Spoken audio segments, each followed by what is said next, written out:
Spectrum Tamil நேயர்களுக்கு வணக்கம். கர்நாடகாவில் கனமழை கொட்டிட்டு இருக்கு. முதலமைச்சர் டி.கே. சிவகுமாருக்கு ஒரு தர்ம சங்கடமான நிலை. போராட்டம் பண்ணாதீங்களா, தண்ணி வருதுடா அப்படின்ற மாதிரி இருக்கு. தமிழகம் தண்ணி கேட்குது, அதை கொடுக்க முடியாதுன்ற மாதிரி கர்நாடகா சொல்லியிருக்கு. ஆனா இதுக்கு செக் பாயிண்ட் வைக்கிற விதமா கனிம வளங்களை மற்ற மாநிலங்களுக்கு கொண்டு செல்வதற்கான தடையை தமிழ்நாடு அரசு ஒரு தற்காலிகமா விதிச்சிருக்கு இல்லையா? இதுக்கும் கர்நாடகா காவிரி நீருக்கும் உள்ள தொடர்பு என்ன அப்படின்றத விலாவரியா பார்க்கலாம். வணக்கம், இது ஸ்பெக்ட்ரம் தமிழ். நான் ராமகிருஷ்ணன்.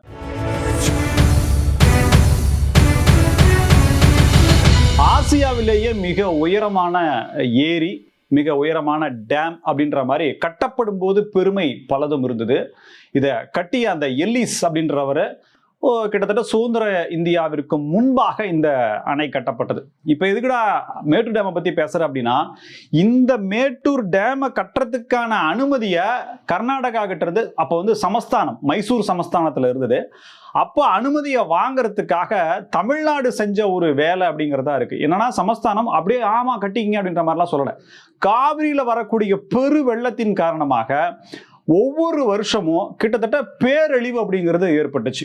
இந்த அழிவு யாரால ஏற்படுது? காவிரியிலிருந்து வரக்கூடிய நீரால் ஏற்படுது. காவிரி எங்கிருந்து வருது? கர்நாடகாவில இருந்து வருது. ஸோ எங்களுக்கு ஒரு 30,000 பவுன் அப்படின்ற மாதிரி ஏதோ ஒரு தொகை சொல்றாங்க. கிட்டத்தட்ட அப்போ ஒரு பவுனே 30 ரூபா தான். கிட்டத்தட்ட 1 லட்சம் பவுன் அளவுக்கு மாசத்துக்கு இழப்பீடாக கொடுக்கணும், இல்ல வருடத்திற்கு இழப்பீடாக கொடுக்கணுன்ற மாதிரியான ஒரு தீர்மானத்தை நிறைவேற்றுறாங்க தமிழ்நாட்டில் இருக்கக்கூடிய அந்த தஞ்சாவூர் சமஸ்தானம் அந்த சேர்ந்தவங்க எல்லாம். இதை சொன்ன உடனே ஏன்னாப்பா இதெல்லாம் வருஷத்துக்கு கொடுக்க முடியுமான்னு சொல்லிட்டு சரி கட்டிக்கோங்கன்னு சொல்லி அனுமதி கொடுக்குறாங்க. நான் ஏன் இதை முதலே சொல்றேன் அப்படின்னா, மேட்டூர் அணையினுடைய முழு வரலாறும் நிச்சயமா நம்ம இந்த நேரத்தில் எடுத்து பார்த்தோம் அப்படின்னம்னா சாதாரணமாக அந்த சம்மதத்தை வாங்கிடல. காவிரியில தண்ணீர் பிராவகம் மழைக்காலங்கள்ல, அதுவும் கர்நாடகாவில் குடகு மலையில ஒரு மழை அதிகமா பெஞ்சுது அப்படின்னா எந்த அளவுக்கு இருக்கும் அப்படிங்கிறதுக்கான எடுத்துக்காட்டும் மேட்டூர் அணைக்கான அடித்தளமுமே அதுதான். அப்படி இருக்கும்போது தண்ணி கொடுக்க மாட்டேன், என்னால கொடுக்க முடியாது, உங்களால என்ன முடியுமோ பாத்துக்கன்னு சொல்லி கர்நாடகா சொல்லுதுன்னா எந்த அளவுக்கு இருக்கணும். இது நான் பிரிவினையோ அல்லது வேற ஏதோ சொல்லல. இன்னைக்கு கர்நாடக முதலமைச்சர் டி.கே. சிவகுமார் அவர்கள் சொல்லிருக்காரு, இயற்கையை யாராலும் கட்டுப்படுத்த முடியாது. இந்த கர்நாடக சேவா விஷ்ணு சமிதி அப்படின்ற ஏதோ ஒரு அமைப்பு, இந்த அமைப்பு தான் காவிரி நடுவர் மன்ற தீர்ப்பு, காவிரி நதிநீர் மேலாண்மை ஆணையம், காவிரி நதிநீர் மேற்பார்வை செய்யக்கூடிய அந்த ஆணையம், இவங்க சொல்ற எந்த விஷயமும் தண்ணி கொடுக்க கூடாது, கொடுத்தீங்கன்னா 1992 நடந்தது போல விஷயங்கள் நடக்கும்ன்ற மாதிரி அச்சுறுத்தல கர்நாடக அரசுக்கு சொல்லியிருக்காங்க. கர்நாடகாவில் காங்கிரஸ் அரசு, மத்தியில பாஜக அரசு, தமிழ்நாட்டில் தாவேக அரசு. இப்ப கர்நாடகால காங்கிரஸ் அரசு இருக்குன்னா பாஜக அரசு நேர்மையா நியாயமா பேசணுமா இல்லையா அப்படின்ற ஒரு கேள்வி வருது. ஆனால் இதையும் அரசியல் செய்கிறதா, குழம்பிய குட்டையில் மீன் பிடிக்க பார்க்கிறதான்ற மாதிரியான பல கருத்துக்கள் நிலவுது. இப்போ இதுக்கு எல்லாத்துக்கும் செக் பாயிண்ட் வைக்கிற மாதிரி கனிம வளங்களை மற்ற மாநிலங்களுக்கு கொண்டு போய் சேர்க்கிறதுக்குள்ள தமிழ்நாடு அரசு போட்ட தடை அப்படிங்கிறது இருக்கா அப்படின்ற கேள்வி எழுந்திருக்கு. தண்ணி கொடுக்க முடியாதுன்னு அவங்க சொல்ல கர்நாடக அரசுக்கு அந்த அழுத்தமானது வருது. பாஜக போராட்டம் பண்ணுதாங்க, தண்ணி கொடுக்க கூடாது அப்படின்னு சொல்லி போராட்டம் பண்ணுது. இவ்வளவு பிரச்சனைகள் இருக்கு. தமிழ்நாட்டில் இருக்கக்கூடிய தமிழகத்தினுடைய முதலமைச்சர் எம்ஜிஆர் வழியில அங்க போறாரு, இது அரசியல் பண்றாங்க, எம்ஜிஆருக்கு மாற்று நான் தான் வாழும் எம்ஜிஆர் சொல்லி தாவேகா முயற்சிகளை பண்ணிட்டு இருந்தாலும் ஒரு முதலமைச்சராக இவர் போறது அப்படிங்கிறது எந்த அளவுக்கு பலன் தரும் சொல்லி கம்யூனிஸ்ட் கட்சி கேட்குது, திமுக கேட்குது. இது நமக்கு பேக் ஃபயர் தான் ஆகும். ரெண்டாவது, நீதிமன்றம் போய் பல உத்தரவுகளையும் வாங்கி இருக்கோம், பேச்சுவார்த்தைன்னு போனோம்னா நீங்க பேசி தீர்த்துங்கன்னு சொல்லிட்டாங்கன்னா மறுபடியும் உள்ளதுக்கு இது வரைக்கும் வாங்கின தீர்ப்புகள் எதுவுமே நமக்கு சரி வராது அப்படின்ற மாதிரி சொல்றாங்க இல்லையா? இப்ப அதை இந்த இடத்துல அதான் சொல்ல வரேன். தண்ணியை திறந்து விட முடியாதுன்னு சொன்ன நீங்க திறந்து விட வைக்குது பாத்தியா அந்த வருண பகவான், அந்த இயற்கை, இந்த ஏதோ எல்லாத்துக்கும் மேலான ஒரு சக்தி. அதுதான் இங்க இருக்கக்கூடிய விவசாயிகள் மற்றும் தமிழக மக்களினுடைய நியாயமான கோரிக்கை. ஆனா தமிழ்நாட்டில் இருக்கக்கூடிய நீர்நிலைகளையும் ஏரி குளங்களையும் கம்மாய்களையும் தூர்வாரி கரெக்டா மெயின்டைன் பண்ணாலே கிட்டத்தட்ட பாதி பிரச்சனையை தீர்க்கலாம்.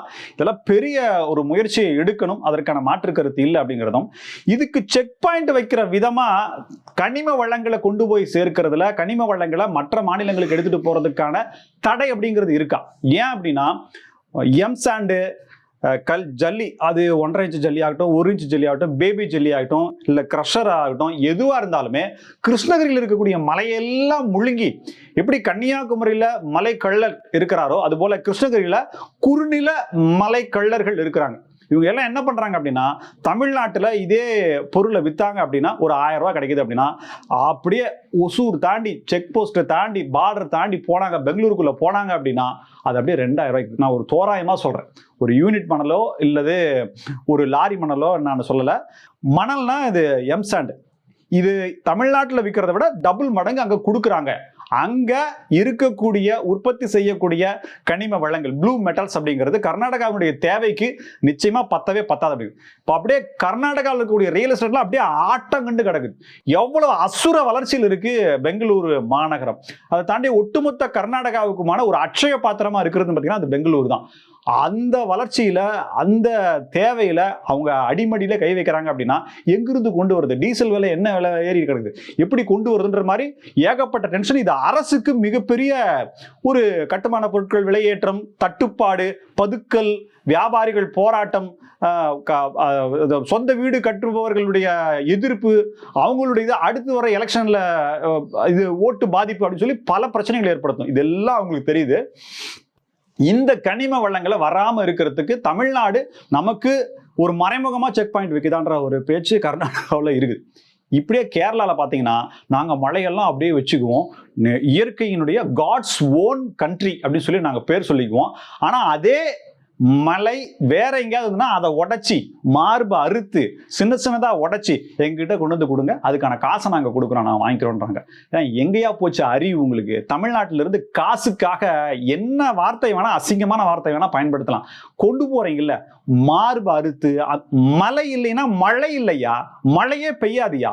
இந்த கன்னியாகுமரி பக்கத்தில் இருக்கணும், இந்த களியக்காவிளை போன்ற பகுதிகளிலையும், அப்படியே இந்த கோயம்புத்தூர் பக்கத்தில் இருக்கிற கல்குவாரிகளும் இங்கிருந்து காசுக்காக நான் என்ன சொல்றேன், மனித மலத்தை அப்படின்ற மாதிரி கேள்வி எல்லாம் கேட்க தோணுது. கொண்டு போய் கொடுக்குறீங்களா? அவங்கள நியாயமா இருக்கு. இதுல வர கோர்ட்டுக்கு வேற போயிருக்காங்க, எங்களுக்கு வந்து அனுமதி கொடுங்க, எங்களுக்கு வாழ்வாதாரம். என்ன வாழ்வாதாரம்? இல்ல என்ன வாழ்வாதாரம்? அந்த அந்த பார்டர்ல இருக்கக்கூடிய அந்த கிராம மக்கள் எல்லாமே அப்படியே கொண்டாடுறாங்க. ஒரு நாளைக்கு ஆயிரக்கணக்கான லாரி, ஸ்பீட் லிமிட்டே இல்லாம, எந்த வித வரைமுறை இல்லாம, அப்படியே அந்த, அதாவது வண்டியிலேயே டிரைவர் பால் பாக்கெட் வச்சிருப்பான் போல இருக்குது. போனானா ஏதாவது ஆக்சிடென்ட் ஆகி ஏதாவது ஆகி போச்சுன்னா அப்படியே அவனே ஊத்திட்டு போயிடுவான் போல இருக்குது. அந்த அளவுக்கு கொடூரமான தினமும் சம்பவங்கள் நடந்து கொண்டே இருக்கு. எதுவுமே வெளியில வர்றதே கிடையாது. சமீபத்தில் கேரளாவை சேர்ந்த ஒரு நிறுவனம் எப்படி இந்த களியக்காவில செக் போஸ்ட்ல 20 ரூபாயை கொடுத்துட்டு, 200 ரூபாயை கொடுத்துட்டு ஒரு வண்டி லாரி நிறைய கனிம வளங்களை கொண்டு போறாங்க அப்படின்றத அப்படியே படம் போட்டு காட்டுறாங்க. அறிவு இல்லையா? யோசிச்சு பாருங்க. கனிம வளங்கள் போகுது அப்படின்னா அப்படியே மேல பிளைட்ல இருந்து வீடியோ எடுத்து காட்டுறாங்க. மலைய தோண்டி அப்படியே இப்படி கையில போட்டு சோறு தோண்டின மாதிரி தோண்டி குரண்டி வச்சிருக்காங்க. எல்லாம் மனுஷனுங்களா? நீங்க குறைந்தபட்ச அறிவு கூட உங்களுக்கு வேற தொழிலே இல்லையா? உங்களுக்கு வேற வேலையை உங்களால செய்ய முடியாதா? இயற்கையை அழிச்சு மறுபடியும் அதை உங்களால 1 டன் கல்ல உங்களால உருவாக்க முடியுமா? இந்த அளவுக்கு இருக்கு. எந்த அரசும் இது வரைக்கும் கண்டுக்கல. உள்ளபடியே இந்த விஜய், இந்த தாவேக அரசு அப்படிங்கிறது போட்டிருக்கக்கூடிய தற்காலிக தடை அப்படிங்கிறத மிகப்பெரிய வரவேற்பை மக்கள் கொண்டாடிக்கிட்டு இருக்காங்க. மற்ற விஷயங்களை நான் எப்படி பார்த்தாலும், இன்னும் நாமக்கல்ல இருக்கக்கூடிய சாயப்பட்டறைகள், பள்ளிப்பாளையத்தில் இருக்கக்கூடிய, ஈரோடு மாவட்டத்தில் இருக்கக்கூடிய, சேலம் மாவட்டத்தில் இருக்கக்கூடிய சாயப்பட்டறைகள்ல அந்த சாயப்பட்டறைகளுக்கு சம்பந்தமே இல்லாத அமைச்சர் வேற மாதிரி ஏதோ பண்றாருன்னு சொல்லிட்டு ஆனந்த விகடன்ல இப்பயே வந்து செய்திகள் வந்துருச்சு. நான் ஏன் பேரை சொல்லணும்னா அதுல போட்டாங்க முட்டை மாவட்டம், அப்புறம் ஜவுளி மாவட்டம் அப்படின்னு சொல்ல மாதிரி அதில் போட்டிருக்காங்க. ஸோ அமைச்சர்கள்லாம் ஒன்றும் கல்லா கட்டாமல் தூய பரிசுத்த ஆவி அப்படின்ற மாதிரிலாம் இங்கே ஒன்றுமே இல்லை நடக்குது. ஆனால் இந்த கனிம வளங்கள் விஷயத்தில் நடைபெறக்கூடிய விஷயம் அப்படிங்கிறதும் ஹேட்ஸ் ஆஃப் சூப்பரான விஷயமா பார்க்கப்படுது. மற்ற மாநிலங்களுக்கு கனிம வளங்களை கொண்டு போவது இல்லை அப்படின்றது தற்காலிகம், நிரந்தரமாகணும். எந்த மாநிலத்துக்கும் எவ்வளவு காசு கொடுத்தாலும் இது கிடைக்காதுங்க. தமிழ்நாட்டுக்கான தேவையை இதை பூர்த்தி செய்யக்கூடிய ஒரு விஷயம் நமக்கு இல்லாத போது நம்ம கர்நாடகாவில் நாளைக்கு மேகதாதுல அணை கட்டானா இங்கிருந்து கல்ல கொடுப்பானுங்க போல இருக்குது. அந்த அளவுக்கு ஒரு நாட்டுப்பற்று இல்லாத, ஒரு தமிழ்நாட்டு மேல அன்பு இல்லாத, தமிழ்நாட்டினுடைய எதிர்காலத்தின் மேல ஒரு பயம் இல்லாதவனங்கள்லாம் வச்சுக்கிட்டு நம்ம என்னதான் பண்றது அப்படின்றது தெரியல. ஸோ இந்த விஷயத்துல அரசு இந்த அரிசனம் அப்படின்ற மாதிரிலாம் எதுவுமே பார்க்காம இப்ப தண்ணி வந்துருச்சு. எப்படி இப்ப இந்த தண்ணி திறந்து விட்டாங்க என்ன பண்ணுவாங்க, அந்த ஒசூல் இருக்கிற கிழவரப்பள்ளி அணையிலிருந்து ஏகப்பட்ட சாயப்பட்ட தண்ணியோட சேர்ந்து அனுப்பிச்சுட்டுவானுங்க. அது கெமிக்கலா வந்து இங்க இருக்கக்கூடிய விவசாய நிலங்களையும் குடிநீர் பகுதிகளையும் பாதிக்கும். அதையும் வீடியோ எடுத்து போடுவோம். நம்ம அப்படியே பார்த்துட்டு எதுவுமே பண்ணாம அடுத்த வேலையை நம்ம பார்த்துட்டு போயிடுவோம். நம்ம சோத்துக்கு என்ன பண்றது அப்படின்றது தெரியல. கொஞ்சமாவது பொறுப்பு இருக்கணும், பொது நலனுக்கான ஒரு அக்கறை இருக்கணும். மக்கள்கிட்ட இருந்தா மட்டும்தான் மாற்றம் ஏற்படும். ஒரு அரசு செய்யக்கூடிய நிலைமையில வந்திருக்கு, அதற்கான ஆதரவை மக்கள் கொடுக்கணும் அப்படிங்கிறதும் இன்னொரு விஷயமா இருக்கு. சோ விஜய் அவர்கள் இந்த கனிம வளங்களுக்கு தற்காலிகமான தடை அப்படின்ற முதலமைச்சர் போட்டது அப்படிங்கிறது மிகப்பெரிய அடிய கர்நாடகாவிலும் சரி கேரளாவிலையும் சரி ஏற்படுத்தி இருக்கு. கேரள முதலமைச்சர்னா வெளிப்படையாவே கேட்க ஆரம்பிச்சிட்டார், நீங்க எப்படியாவது கொண்டு வந்து கொடுங்க அப்படின்ற மாதிரி. அதாவது உன்னோட மலைகளை வெட்டுனா அது வந்து தப்பு, இயற்கையை ஒன்றும் பண்ணக்கூடாது. அதே தமிழ்நாட்டில இருந்து எடுத்துட்டு வந்தா இதுதான் இயற்கை ஆர்வல், இதுதான் உங்களுடைய அரசியல், இதுதான் உங்களுடைய இயற்கை மேல நேசிக்க. எந்த ஊரா இருந்தா என்னையா, எந்த ஊர் நதி வீணா போனா என்ன, எந்த ஊர் மணல் காணாம போனா என்ன, எந்த ஊர் மலையை ஜல்லியை உடச்சி எடுத்து வந்தா என்ன, அது அழிவு தானே. மேற்கு தொடர்ச்சி மலையும் கிழக்கு தொடர்ச்சி மலையும் ஜப்பான்ல பெய்யக்கூடிய மழை பொழிவுக்கான அந்த பூகோள உருண்டையில பாதி அளவுக்கான பாதிப்பு ஏற்படுத்துதுன்றது சயின்டிஸ்ட் சொல்றாங்க. அப்படின்னா உனக்கு எங்கேயா போச்சு?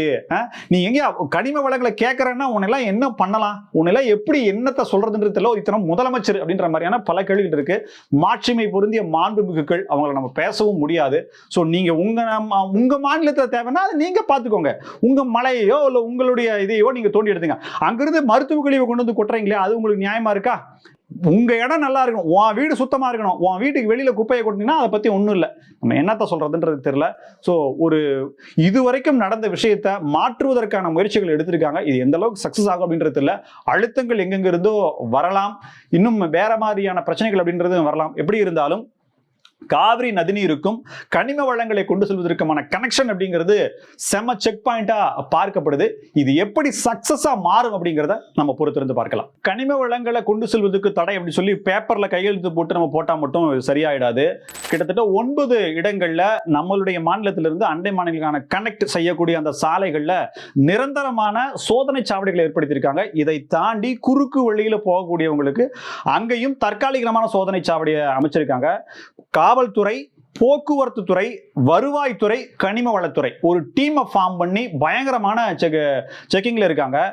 அந்த செக் போஸ்ட்ல இருக்கக்கூடிய கேமராவில் பக்கத்து மாவட்டத்தில் இருக்கக்கூடிய கலெக்டர் ஆஃபீஸில் இருக்கக்கூடிய கேமராவோட லிங்க் பண்ணியிருக்காங்க. அங்கிருந்து அவங்க நேரடியாக மாவட்ட ஆட்சியர் பார்க்க முடியும் அப்படின்றதும், எந்த அரசு அதிகாரியாவது கையூட்டு பெற்றுக்கொண்டு ஏதாவது இதில் ஈடுபட்டாங்க அப்படின்னா கடுமையான நடவடிக்கை எடுக்கணும் அப்படின்னு இதையெல்லாம் தாண்டி கிட்டத்தட்ட ஒரு 6 லாரிகள் கனிம வளங்களை கொண்டு செல்வதற்கான முயற்சிகளில் ஈடுபட்டதுனால சீஸ் பண்ணி அதை தாலுகா ஆஃபீஸில் வச்சிருக்கிறதாகவும் பல தகவல்கள் வந்திருக்குது.